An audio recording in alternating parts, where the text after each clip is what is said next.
everybody. Listen, I want to tell you some stories, some of which were told to me by my mother.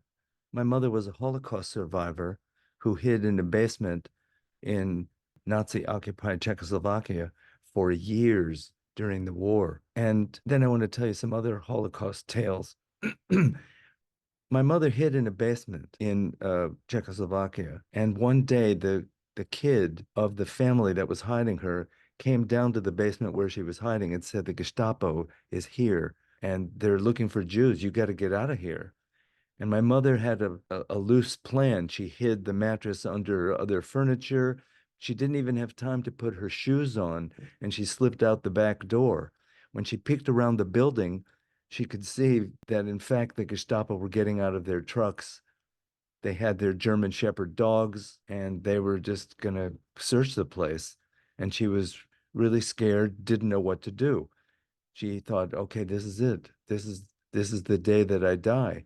But she didn't want that, obviously.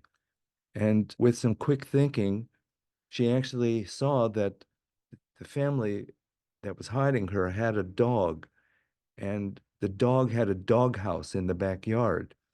It's a large dog, thank goodness. And my mother got into the doghouse with the dog. So then when she was hiding in there, she said she could see the boots go by. She could see the German shepherds sniffing around. And evidently the scent of the dog hid her scent from them. They searched, they went on by, and then they actually left. And when she got out of the doghouse, saw them driving away, she said, my heart was beating so fast. And she said, I knew there was some kind of a destiny for me, that I was being spared. Isn't that an incredible story? Then another one, she actually once sneaked out of her hiding, looking for food, and she actually went back into the town of Bratislava, because where she was hiding was on the outskirts of town. She went back in and actually went to visit a friend, a male friend of hers. And while she was in his apartment, there was a knock on the door, and it was the Czechoslovak police that were collaborating with the Nazis. And my mother's friend of hers said to her, take your clothes off and get into my bed. And she said, what? He said, just do it, just do it. So my mother took her clothes off, got into his bed. He took most of his clothes off and had just his underwear on, and he went to answer the door. And there was a policeman there saying there was some kind of rumor that he was hiding a Jew or something. And he came in and was looking around, and the man told him a story. He said that his wife was out of town, and this was a gypsy woman in bed that he had picked up for the night.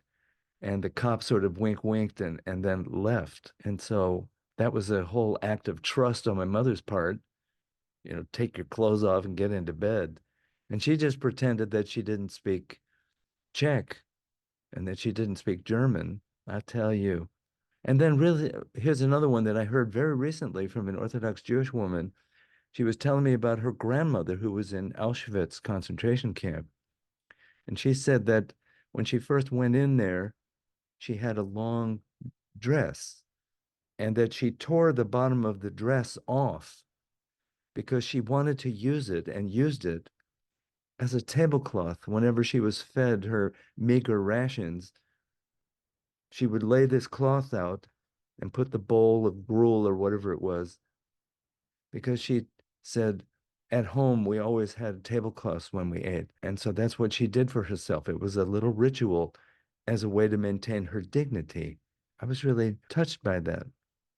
Then, of course, there's the famous story of Viktor Frankl, who was a Jewish psychotherapist who was in a concentration camp. When the Nazis learned that the Liberation Army was coming to take over the camp, they ran away, and many of the inmates starved to death because they didn't even get their meager rations. So when the Liberation Army came, they saw everybody looked like a skeleton and was in horrible shape. But they noticed that Viktor Frankl was not as skinny as everybody else.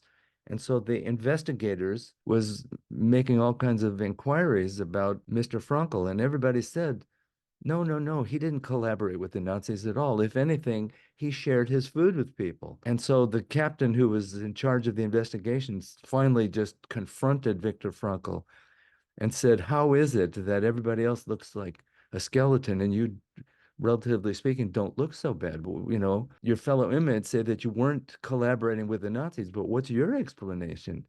And Viktor Frankl said to him, he said, while everyone else was being starved to death, I was fasting. And again, oof, I get goosebumps every time I tell that story, where he was able to maintain his dignity and his self definition of what was going on. Was he just as much of a victim as everybody else? Yes, in one way, of course he was. They were withholding rations from everybody.